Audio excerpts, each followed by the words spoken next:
Hi friends, કેમ છે બધાને? આજે આપણે બનાવીશું મટકા દહીં. તો સૌથી પહેલાં મેં ફૂલ ફેટવાળું મિલ્ક લીધું છે 1 લીટર. તેને 9 શેકું ગરમ કરીશું. 9 શેકું ગરમ થયા પછી થોડી વાર એમને રહેવા દેવાનું છે અને પછી તેને મટકામાં નાખવાનું છે. એકદમ દૂધને ગરમ નથી કરવાનું. મટકામાં દૂધ નાખ્યા પછી તેમાં મેં સાવ મોળી છાશ લીધી છે.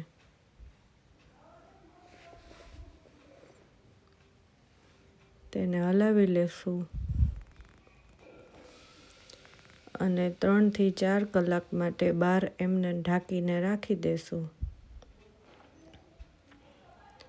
અને રાખ્યા પછી મેં 2 કલાક ફ્રીઝમાં મૂક્યું હતું અને હવે આપણું રેડી છે દહીં. તો તમે જોઈ શકો છો કે એકદમ સરસ થઈ ગયું છે. રેડી છે સર્વ કરવા માટે. તમને મારો વિડીયો કેવો લાગ્યો ચોક્કસ કહેજો.